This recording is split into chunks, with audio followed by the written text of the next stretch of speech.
To the Community Resource and Tourism meeting. I will now call the meeting to order and we'll do roll call.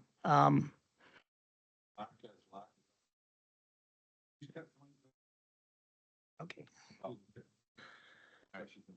Okay, everybody's here but Spencer, so maybe he's out there too. So we'll wait a minute and see if they come in.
There's an economic development.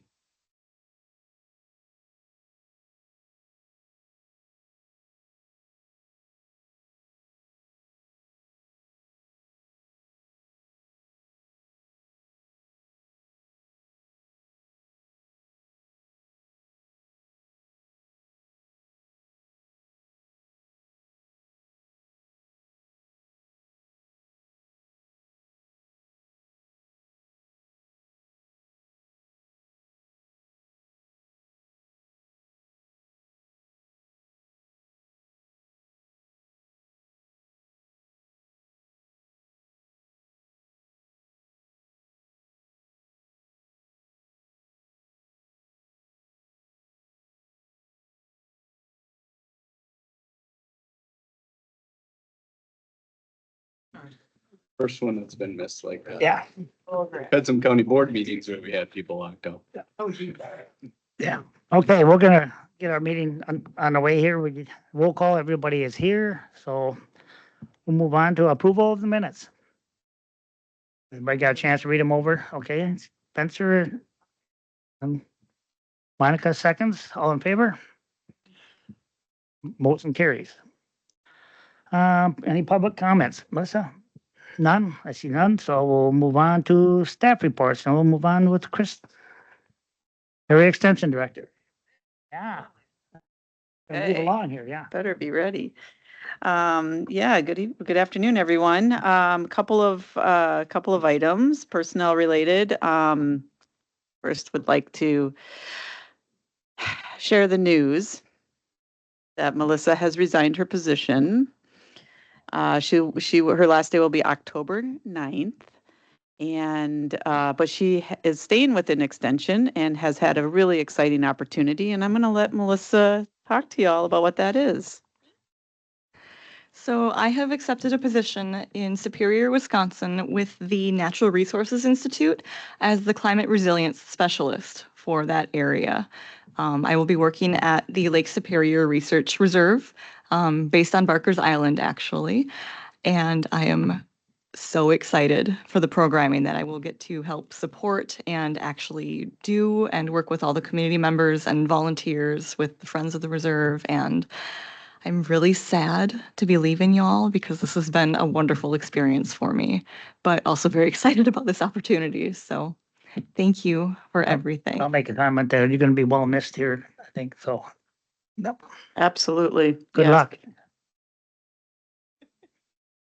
Yeah, that was quite the announcement but we knew we weren't going to be able to keep her forever. She's very talented in a lot of different ways. And so we're excited we got to have Melissa for as long as we did and got to work with her. So To that end, I have talked with Chris Corpola. So we're going to be backfilling her position with Christy Peterson, who is in Eau Claire County in the same position, just to kind of help with some of the financial spaces, helping with the reports, working a little bit with Dan and Andrew on the clerking to see what that might look like. This will be Melissa's last committee meeting, so so we'll see what that looks like moving forward. So we're just trying to put together the pieces of all of the things and see how we can survive until we're able to repost the position. So Chris has given the green light to repost. And so I will put together, I'm actually working on that right now. Actually just shared it with Melissa right before this, but the request to fill. And we're also looking at potentially bringing in someone who has a little bit more experience in digital media or digital marketing. So we're going to have that as a preferred qualification, not a required. But so seeing if we can bolster our team in that way as well. So that's kind of what I'm looking for moving forward with this position. Hoping to have that posted. And then again, as we get to the interview process, if anyone is would like to be on the final interviews for that, would love to have you on board. And involved in that process. And so I think Melissa has done a fantastic job as she's transitioned our team into this newer, different type of role. And so we have a clear understanding and understanding of what the opportunities could bring with this position. So we're really excited to continue to move forward with that. Secondly, the other position, the livestock position, we have we had 4 that we were bringing forward. We have had 1 withdraw from the pool. And so we're bringing 3 forward for preliminary interviews. Those are next Thursday, I believe. Or this Thursday, I don't know. They're coming up quickly. So we were going to jump right to final interviews, but we weren't real sure on some of the livestock experience on a couple of the applicants. So we are doing a preliminary interview, and we will have finals on October 3rd. So if anybody is available on October 3rd, those will be in Eau Claire County. And let me know. You are more than welcome to be there as long as we don't have a quorum of any of one of the boards, because we will have all 3 counties represented if possible. And you let me know so that I can count you for lunch. So we'll also supply lunch. It's the October 4th, sorry, Friday, October 4th. Thank you. I'm going to miss you, Melissa. You were back there. Is that what that was? I thought you were just waving, Zach. So October 4th, a Friday. So if you're available, please let me know, and we would love to have your input with our livestock educator position. Other than that, just moving forward with the budget and not really any other updates unless you have questions for me. Any questions? Thank you. Thank you for that report. No. Okay, we'll move on to, you guys all have your packet, the exterior director's reports, the written extension reports. Any questions for any of the area educators?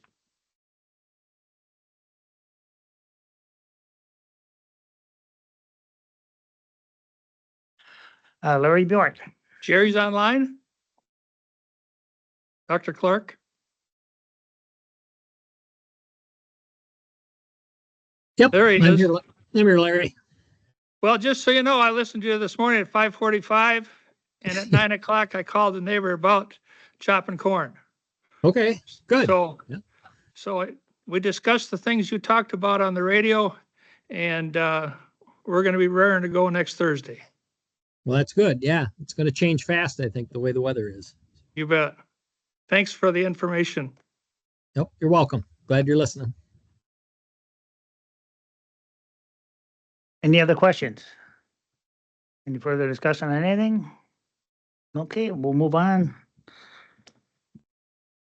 Let's see where we at. The extension educator. Margaret, I guess you're up. There you go. Thank you for having me here tonight. Again, my name is Margaret Murphy. I'm the horticulture educator serving Chippewa, Dunn, and Eau Claire counties.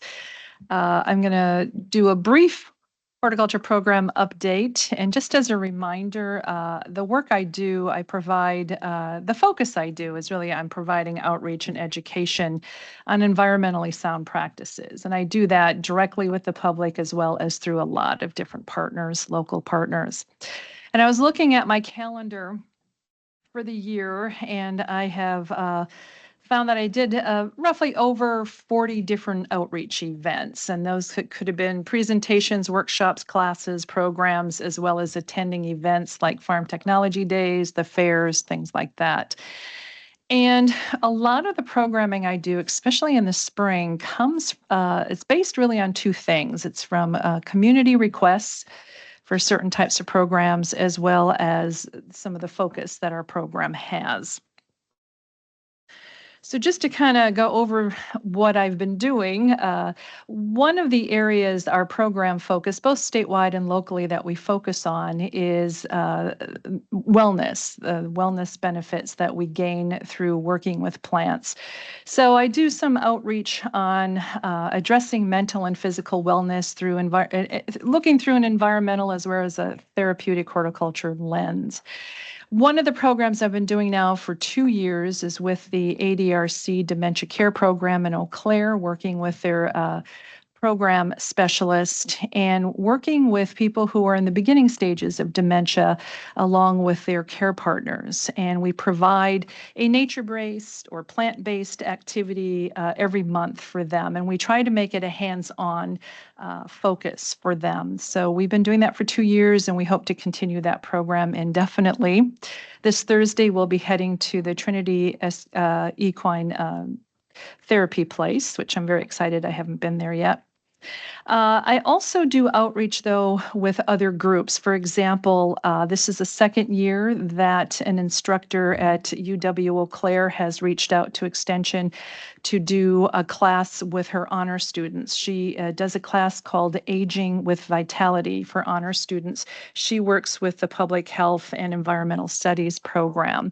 And so they follow the Blue Zone kind of concepts. I don't know if you're familiar with Blue Zones. The first book came out quite a while ago on that, where they looked at several different populations throughout the world that had in common that a lot of their citizens lived well into their hundreds. And so where they're looking at lifestyle of these places, and gardening was in every single one of them. They utilize gardening routinely and get a lot of their meals through their garden, including breakfast. I don't usually think of our garden as breakfast food, but a lot of places utilize their produce for breakfast, lunch, and dinner.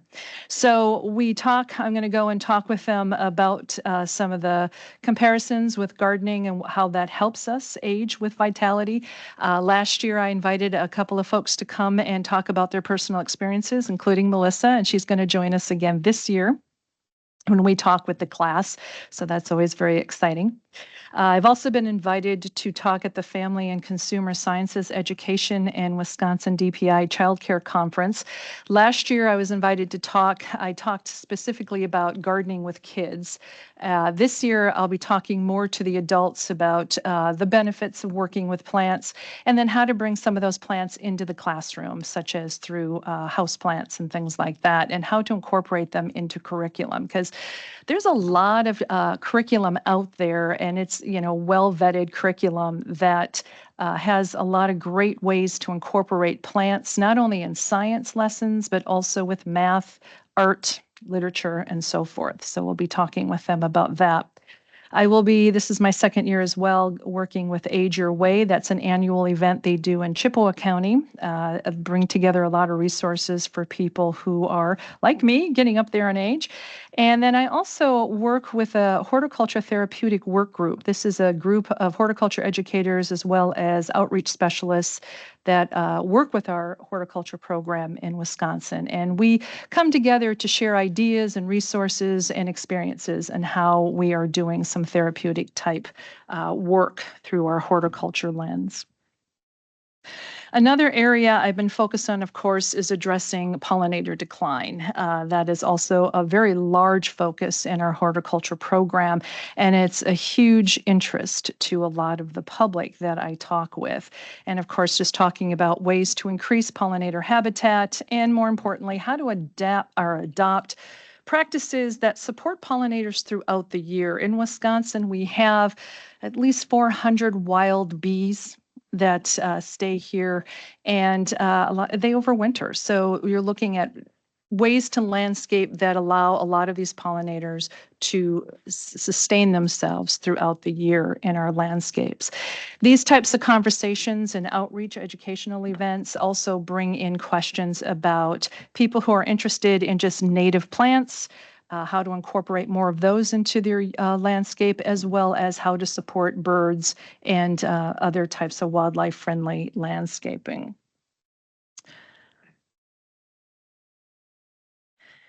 I also, and this happens a lot in the spring when I get a lot of requests for gardening programs as people are gearing up to get out and get into their gardens. And I respond to a lot of community requests for gardening programs, and overwhelmingly, they are for programs that address gardening in limited space or with limited mobility. That has been a trend that has stayed strong for several years. And even though I give programs on that every year, it's one of the top requested types of areas to talk about. And so, and a lot of that is on vegetable growing. People want to, especially during COVID, a lot of people got into growing their own food. That has waned a little bit, but there's still a very strong presence for people wanting to be able to grow some of their own produce, especially now too, with grocery prices being fairly high. So with that, I also have a working group that I participate in. We get together again to share resources and ideas and so forth on expanding our horticultural outreach on different programmings. Limited space gardening is one of those.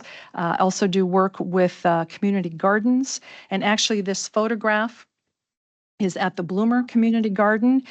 We partner with the Mayo Clinic in Bloomer with that garden, and they requested that we do a workshop, or that I do a workshop with them outdoors at the garden. And what we did is we did a container vegetable gardening workshop, and we used 5-gallon buckets as our containers, and it was very successful, and people seemed to really enjoy it. And then also, again, responding to other types of programs. But again, small space gardening, it tends to be one of the top areas people are interested in. And then, of course, I do youth programming. I do that in Menominee. I work with the Boys and Girls Club. This is my 3rd year. I've done a garden program with them for 2nd and 4th graders. This year was a little different. We also incorporated some middle schoolers in with that. I had about a dozen middle schoolers who also wanted to do gardening programs. So I had 2 different types of programs for them.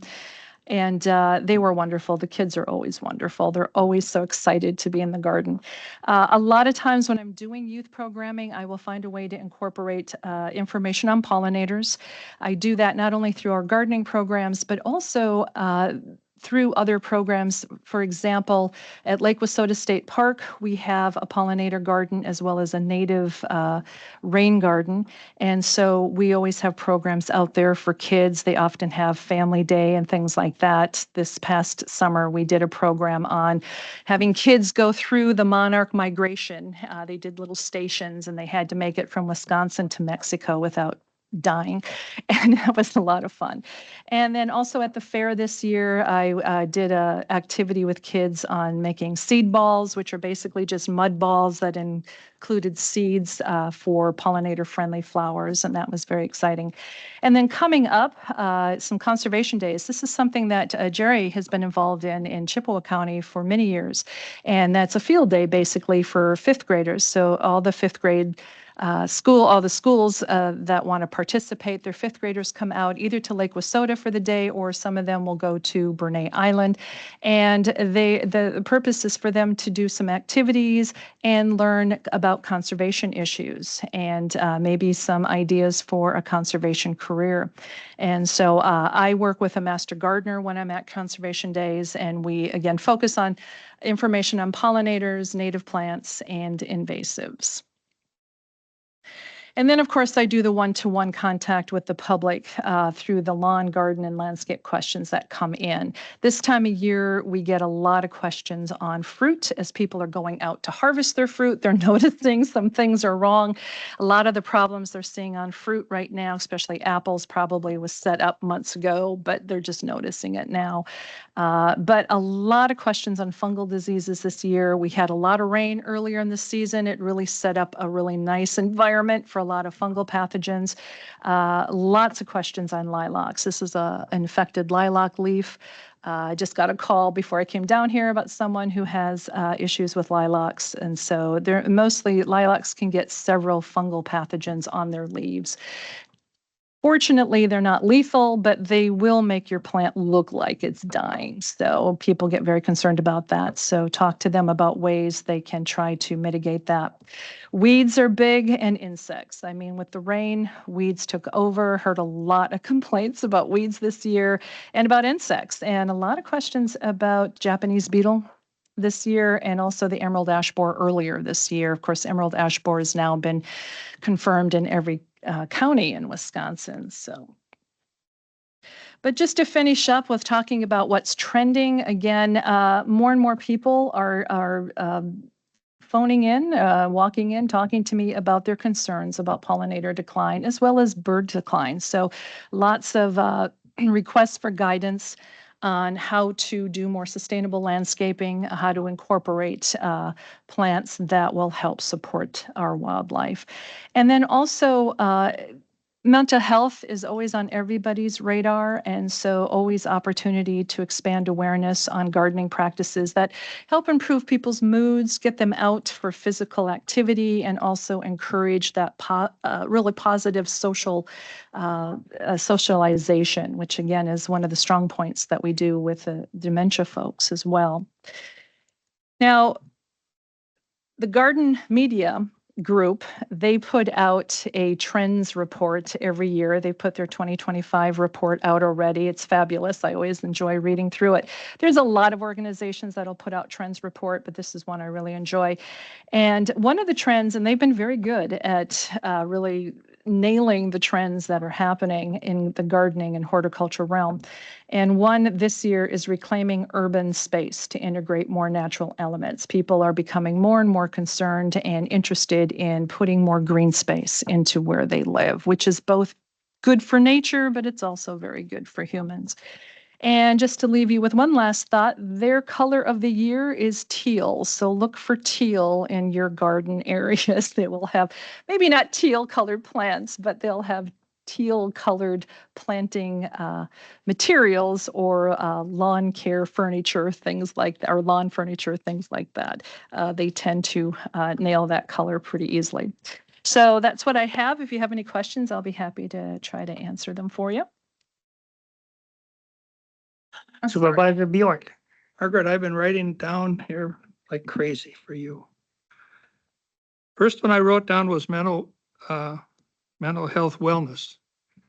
Well, I at times get overwhelmed, and I find plants the one thing that brings me back to center. And it wasn't that long ago walking in out front here. I was pretty stressed that day. And to see the nice job that she worked on and you probably worked on, and all the flowers in bloom and the names, it worked. It made the old bear go away. And the other thing that you mentioned was your gardening and time. And I wrote down, stop and smell the roses. So stop and pull out a foxtail, and just make it, making gardens part of your day. Fair seed balls. Extension had a great spot this year across the road, and I happened to be there the day that they were making and what a great idea. And kids really liked it. And ash borer. I got 10 dead trees in my farmyard. And so I'm going to have 10 stumps. And I'm not going to hire somebody to come and grind those stumps off. I'm going to cut them as low as I can. I do operate a chainsaw safely so far. But I was just I was thinking, you drive up and down the streets here in Menominee and wherever, and you see these stumps out in the boulevard. Is there any way to make that stump area, if you had a circle container of some sort of flower garden, and you forget about and get rid of the stump, but you make that space into your horticulture, whatever you want to call it. I mean, I don't know, the stump will rot away. Ash certainly is slower to decay than a pine, but I'm going to try that. I don't know how it's going to go, but I ain't looking forward to having 10 stumps in my yard, and I'm not going to hire some knucklehead at $200 a stump, tear them out. So, and then Larry's cookbook. Okay. Now, I stole this from my wife. It was her idea, but I thought it was a great idea. People that grow the green, your vegetables, and how's the best way to make vegetables into your meal? And take just the common old pot pie, little round guy, about like that. And I had a neighbor that worked for me, and the kid says, "Yeah, we have cow pies once a week." But if you take that pie, cook it, turn it upside down on the plate, and then add from your garden where you have sauteed carrots and onions and a couple spoonfuls of that, you got a really reasonable meal, and you've taken, you've used the kids love to pick out stuff, but you mix it in a little bit. So, okay. Guess what? I'm through my list. Thank you very much for your report. Thank you, Larry. Supervisor Quinn. Yeah, thank you for your report. I appreciate your focus on the emotional benefits of gardening. But for someone like me, I could use a little grief counseling. I think as you talked about all the problems in gardens this year, I can remember the feeling of walking out this summer and seeing my beautiful pepper plants I know. totally eaten and destroyed by rabbits, I think, and then later on the deer, and then the moles, and then now my lilacs, my beautiful lilacs are in distress. And so I'm wondering if you could help me. You mentioned they're going to come back. I think they will, but is there anything I should be doing? Yes, very good question. At this time of year, your best bet is to do as best you can. I know with lilacs it's tough because they're so multi-stemmed, but do the best fall cleanup you can. You want to get rid of as much of that plant material as you can, because the pathogen, and it could be any one of three that will target lilacs. One we've been seeing a lot of is the Septoria leaf spot pathogen, fungal pathogen, which is similar to what you find on tomatoes as well, but it can overwinter on plant debris. So you want to clean it out as best you can, and then throw it out or burn it or bury it if you can burn where you are. And then if you haven't pruned in a while, you want to prune them. You want to put some airflow back in there, so thin them out a bit. That'll help as well. Usually we don't recommend fungal. They do have fungal products out there for this. We don't usually recommend it because it's very difficult to cover your lilacs completely anyway. You have to cover all the leaves. But if you were finding your lilacs to be distressed year after year after year, that stresses the plant. So then you might consider that. But yeah, but that would be done early in the spring, because fungal sprays you want to put on before you start seeing the symptoms. But usually if we start suggesting the cultural practices first, the good cleanup and the pruning. And thank you, Melissa, for keeping up the slideshow. I forgot to tell you. So that's good. So would you recommend burning all and then just cutting it down flush with the ground again and starting over? Well, you can, if you're allowed to burn where you live, you can burn the debris that you've collected. Lilacs, most lilacs, if you have a standard lilac, can handle a very severe prune. And I actually did this to my mom's lilacs many years ago, which had become very overgrown. And so you can take them, all the stems down to just a few inches off the ground. Now, keep in mind, lilacs will bloom on their old wood. So they've already set their buds for next year's bloom. So, and if you do a harsh prune like that, you're going to do it while it's dormant. So if you do it late next winter, early spring before they bud out, you're going to lose all your blooms. And so you'll get vegetative growth next year, and they grow pretty fast, but you won't start seeing blooms again until year 2 or year 3. So some people are not happy with that, but that's called a rejuvenation prune. You're just taking the whole shrub down, all the stems down to just a few inches off the ground. There is a renewal prune, which is similar, but you're only taking out about a third of the plant, and you're going to take out the oldest, thickest stems. You're going to take those down to the ground as well. And if you do that over the course of 3 years, you will have renewed your shrubs. And that way you don't lose all your blooms. So, but that's one way if you have an overgrown shrub that has not been pruned in a while.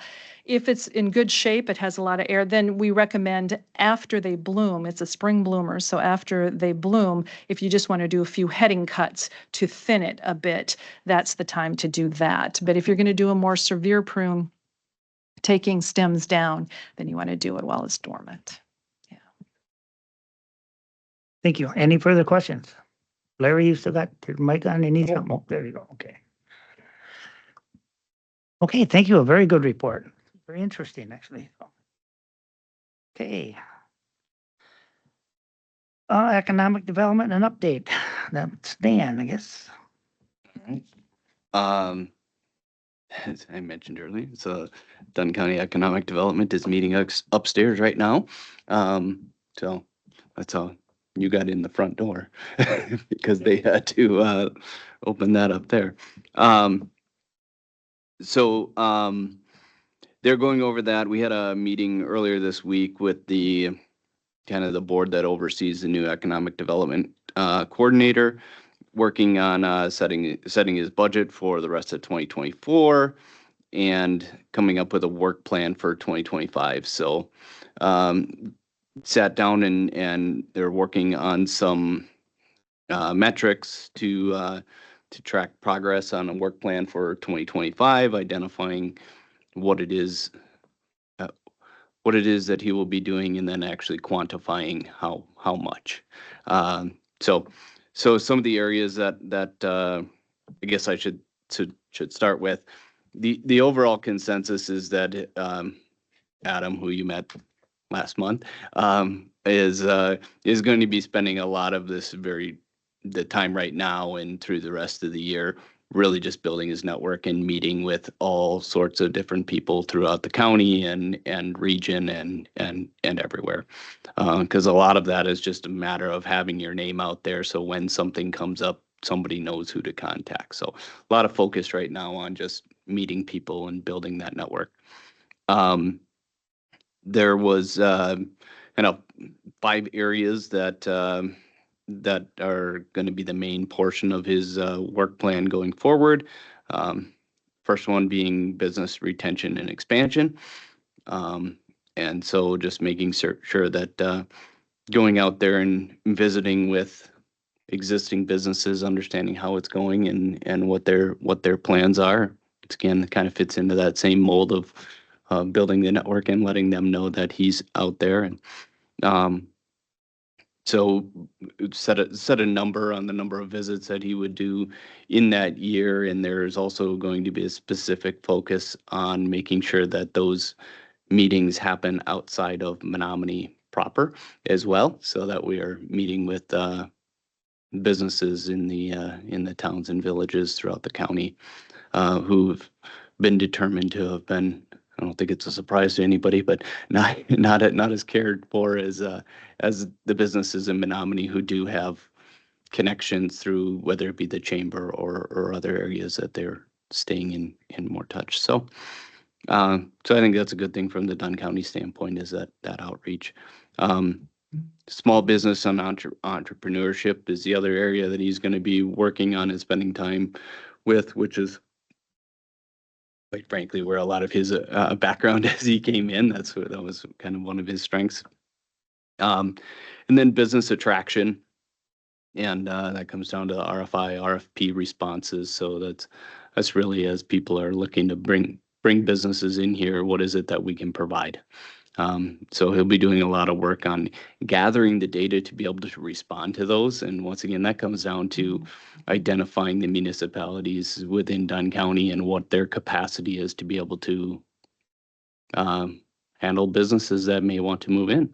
So understanding what that, what's the power grid like in this area? What's the water and sewer like? What's the land? How's it zoned?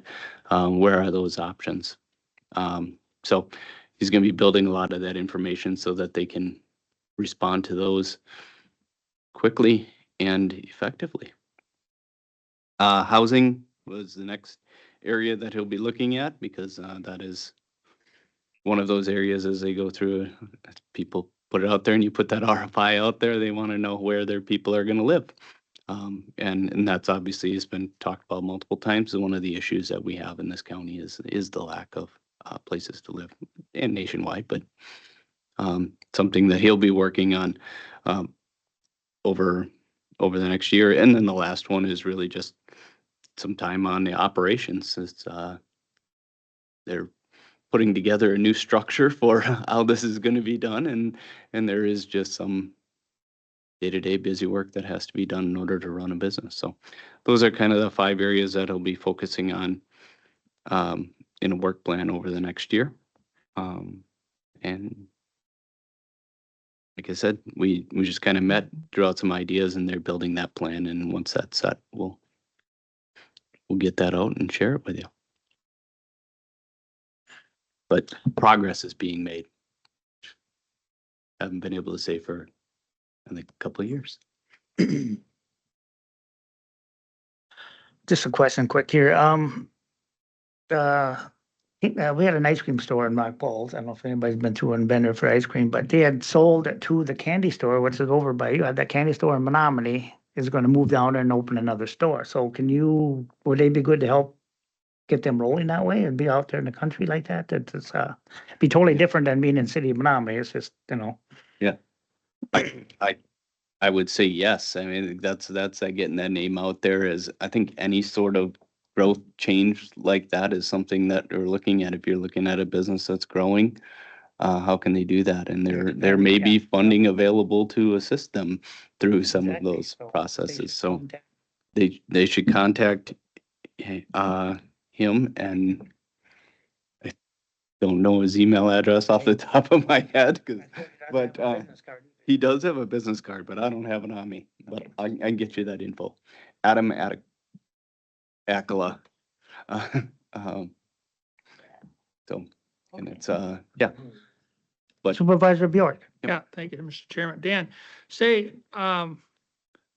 does Dunn County or the city of Menominee or Stout, do they have what I've heard termed an incubation center, where you bring your widget ideas to here and we'll give you a roof and a wall and a ceiling to get your business rolling, and we'll try to take away, that startup cost of building a building.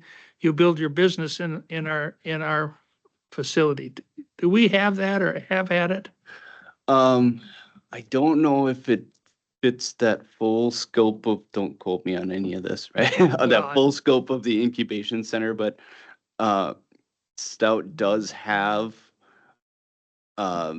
through the Fab Lab, a fabrication lab, and all sorts of different programs to help people kind of build up an idea to be able to do that. Whether, I don't believe that they have the space to let you kind of run your business until it takes off, but certainly a lot of the expertise and materials and things like that to be able to get you to help grow your idea does exist. I believe, and that is, once again, that's one of the focuses is that small business entrepreneurship, and then there is an association with EW Stout and different areas to be able to grow those ideas. So, but Because Comment? going to Supervisor Bauer's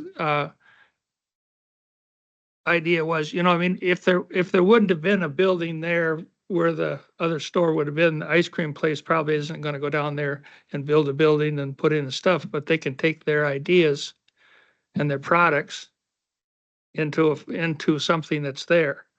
So, I mean, I thought Stout had something at one time, because I mean, or has anyone, I was taking around stuff for the fair board, and got back into Phillips Plastics. And for a guy that thinks he knows his town, I had no idea that Phillips Plastics was not just a building. It was a building here, a building here, a building here. I mean, it's a whole big, we'll call it a campus. That seems to be the term they like to use. But I mean, I just wondered if ever existing companies like Phillips, for example, would have the building is there, if it could be made available for somebody to, other than a telemarketer, come in and set up and start their business. Not that I dislike telemarketers 7 or 8 times a day, but I could probably answer a little bit of that.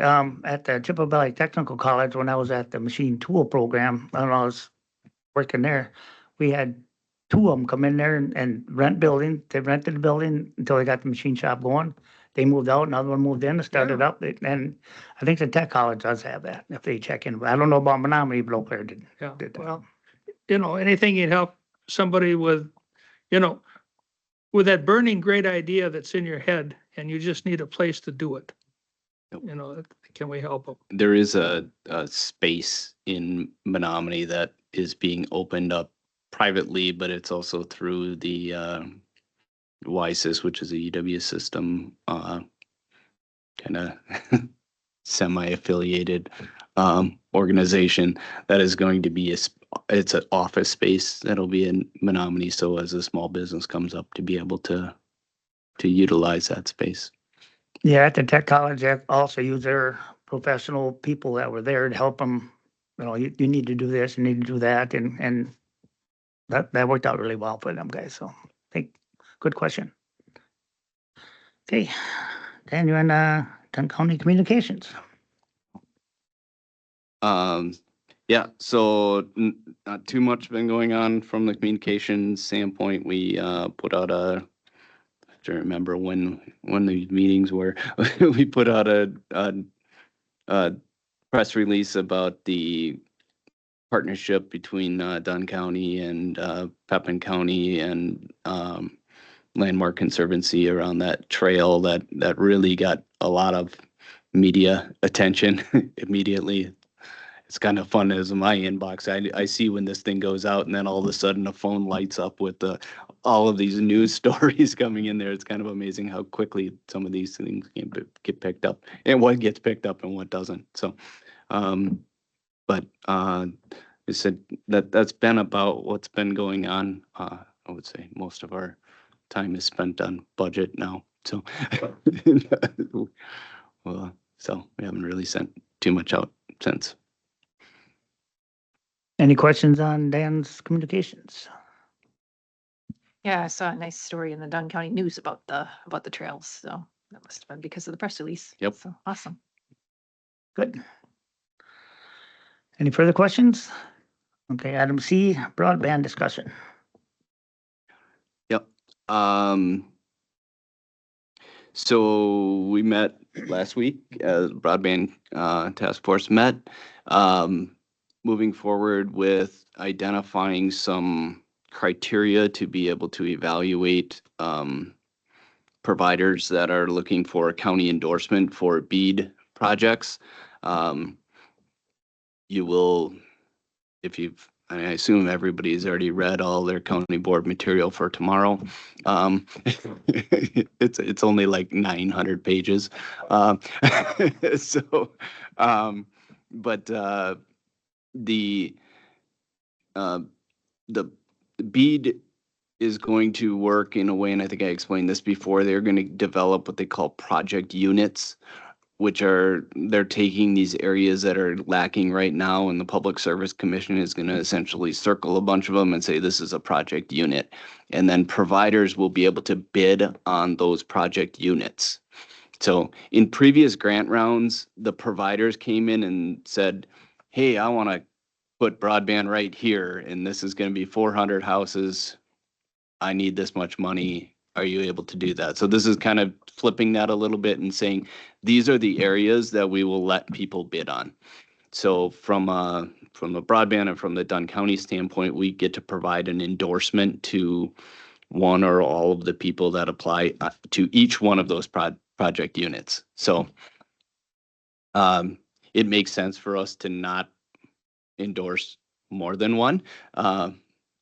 Because you're essentially not doing anything when that happens, because both of them will receive equal points from us. So then it takes away essentially any discretion that we have.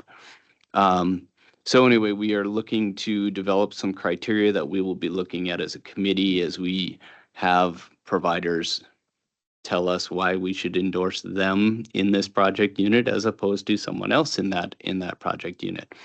So we're going to develop that matrix and then provide a timeline for providers to submit their applications. So the fun part about that is the project units have not been released yet.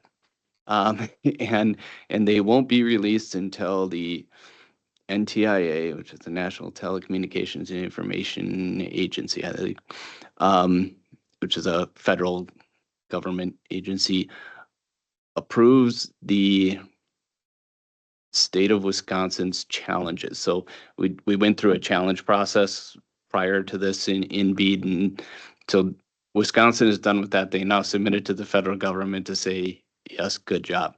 So they're waiting for that to happen. Once that's done, then they'll identify the project units. We have no idea when that's going to happen. The estimated timeline for providers to submit their applications for these project units is between November 1st and January 3rd. So what that means is, so the project units must be available before November 1st. They'll have to change their timeline. But let's say, probably worst case scenario, the project units are available on November 1st. Now these providers can start building an application to be able to apply to the public service, but also ask for our endorsement. And if we were to do that at the November county board meeting, that would give them like a week.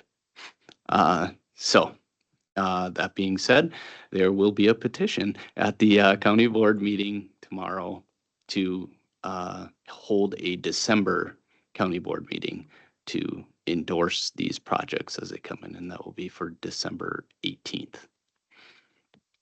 So we would hope for providers to submit their applications by December 5th, which would then give the committee the ability to evaluate them the next week, and then the county board meeting would be the week after that. So just to further, that would be just a Zoom meeting, 10 minute, whatever. That's- Yeah, so it That's would the be, yeah. expectation is it'll Yeah. be a pretty simple meeting. Okay. I mean, we could probably make it a 3-hour meeting if we really wanted to. So- Supervisor, Yeah, so as I've been thinking about this project, as it's been going on, I know personally that there's some internet service providers that I haven't had great experiences with in the past, and I'm sure, and I guess seeing through Facebook comments and all the people being like, "Hey, who's a good internet provider?" and then seeing all those comments about that, is there any chance that the county board supervisors would have a say in which providers service like within their jurisdiction or within that district?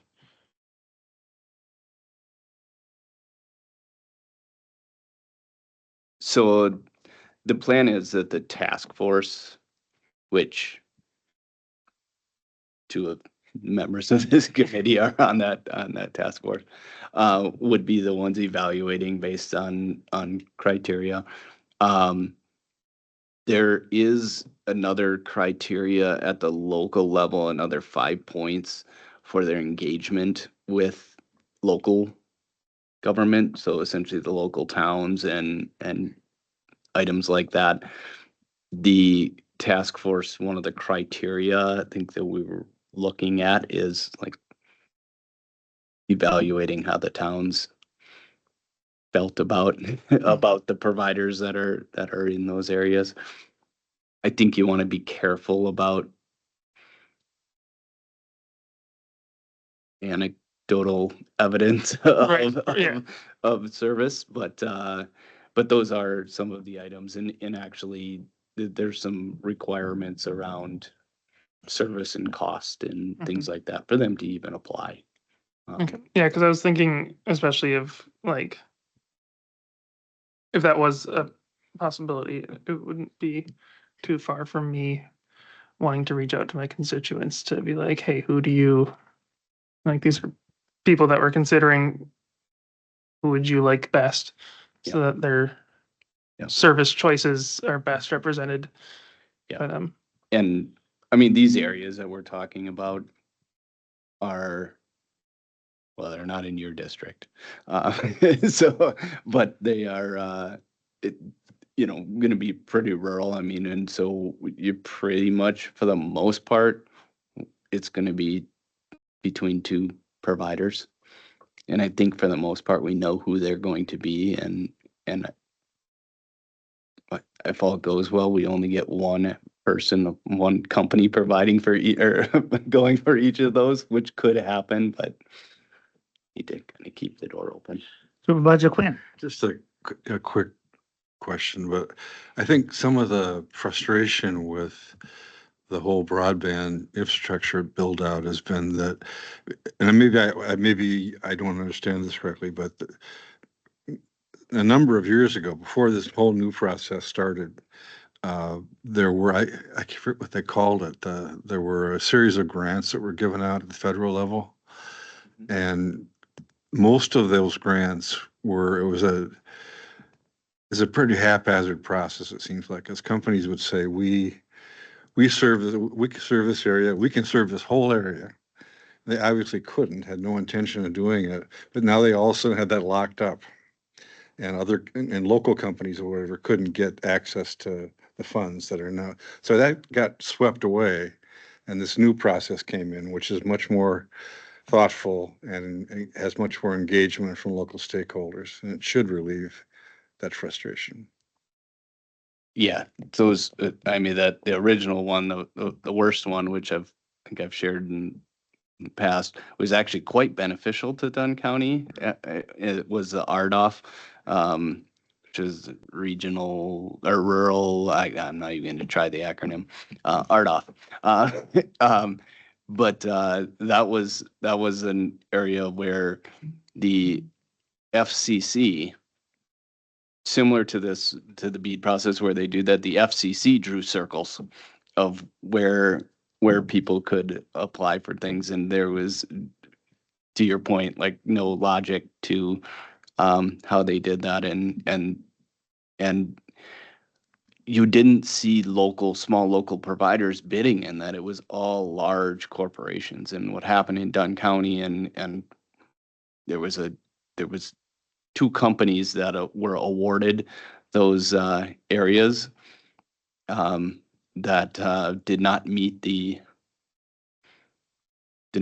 requirements, and essentially their award was removed. And that happened to most of Dunn County.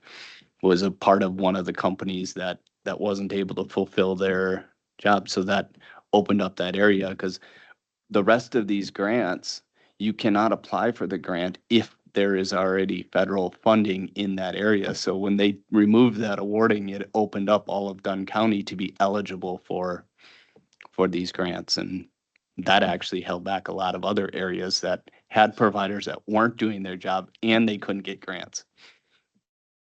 So, yep. So Any further questions on broadband? Okay, we'll move on to Dunn County Tourism. Be a quick one. I don't have, I don't have an update on anything there.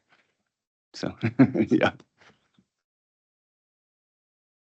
Because it's not necessarily an update, but one of the things that I've been curious about with tourism in Dunn County, and I think this also kind of extends a little bit outside of tourism.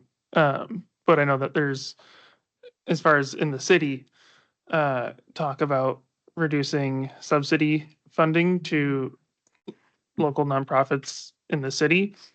And a lot of those are really beneficial places to both tourism and also just supporting our community.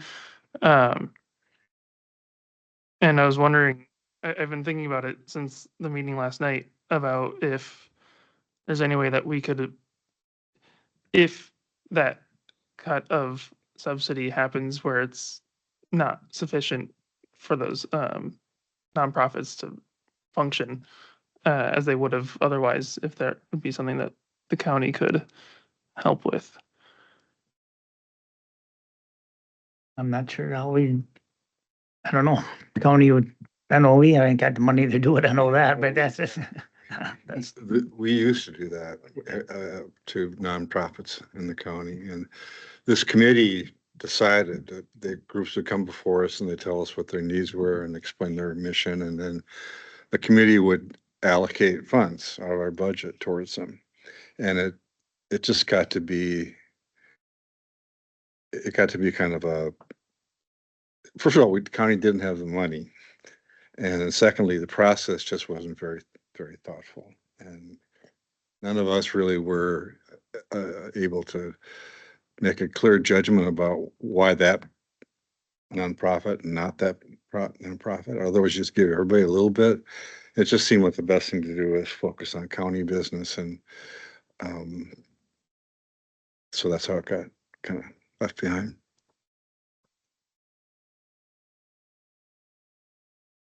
any further questions on tourism? Okay, moving on to 7A, legislative agenda. As you can read there, number 1 is a resolution to allocate state funds to encourage development of rural agricultural tourism. Any discussion? Supervisor Bjork. Well, I think it's something that, we should really, fall in support of. I mean, if we get the state to fund some of this stuff so that rural tourism can be known to, I was thinking before, as far as what the county's role would be, and that aren't local rural tourism organizations or facilities, are they on our county website, Dan? I mean, if you've got the wedding barn, or if you've got corn maze, I thought some of that came up on the county website page. It's on the Dunn County Tourism website, not on the Dunn County government website. So I guess, we do, I mean, I can't, and this is something you probably don't know, but like in the town of Springbrook, it's a dry township. So the people that purchased the game farm and had seating facilities for like 300 guests, and had, I tell you, at one time on the driveway into their venue, you had to stop along the side of the road, and I think they sold tickets so that you could go turn the ticket in and get a free beer. You had to buy the ticket in the town of Red Cedar, but to drink the ticket, you had to take it into the town of Springbrook, and Springbrook says, we don't want any alcohol sold in Dunn County. And I just happened to be at a township meeting, and the young couple came, and I mean, if there was ever two people that were sincere in their desires to provide you know, a venue for weddings or 300 people or corporate events. And township looked right at him and says, well, sorry, it's never going to happen as long as we're here. So, you know, we can do all the things we can, you know, county-wise, but still those businesses have to, you know, get through the hoops and obstacles that townships may provide them. So anyway, but I think they found another way to make money at uh, the hunting preserve is that the areas that were around it, that a couple of them were areas where they would put pheasants out. They have sold lots for people to build houses, and there's one house built just outside of Springbrook into Red Cedar that I told that the neighbors were saying, well, it's going to be their weekend retreat. Well, their weekend retreat looks to be $200,000. So, you know, the people made a change in what they were going to do. They couldn't do what they wanted with their venue, but they made other choices with their property. So just a little story. Supervisor Quinn. Yeah, so there is a active state rural agritourism group that is sort of a quasi linked to state government, but independent. And these funds, I think, would go to that group and maybe to other things like that group. So I support this. So sorry, is this new or is this existing and we're just gonna redo it? To renew. Okay, Just keep it on the legislative agenda. Yeah, Otherwise, okay. if we take it off, it's not gonna be right, on. okay, yeah, I'd support keeping it there. Any further discussion? Somebody will make a motion to move it forward? What, can we do both at the same time? Sure can, yeah, might as well, do both. Item 2, you guys can read that one, support the affordable connective, yeah, let's see that real quick, program and similar programs. So was this one the same, was this on last year too? I wasn't here last year, so, We no, asked Dan to write this for us. Yeah. So, yeah, I reworded, there was a second item that just said continued support for increased broadband funding in rural broadband expansion. So I essentially removed that and rewrote it with this. okay. So this is be targeted at providing subsidies to low-income families so they can get access to. The broadband, yeah. And the wording here is essentially, well, outside of throwing in some numbers, direct from the National Counties Association suggesting tell your legislatures to refund the Affordable Connectivity Act. So, Yeah. so Any discussion on it? Go ahead, Monica. Yeah. I think it's great. I like that it includes the rationale. A little bit of a story. That's good. Supervisor Bjork, Make a motion if it's time to make a motion to move forward on both legislative actions. And I think our committee, you know, has you know, spoke about the importance of both of these extensively, and I think we're doing the right thing. we have a motion on the floor. Do we have a second? We have a second. Monica? Any further discussion? All in favor? Aye. Opposed? The motion passes. Yeah, I think they're all both good ideas. Any announcement? Anybody have any announcements?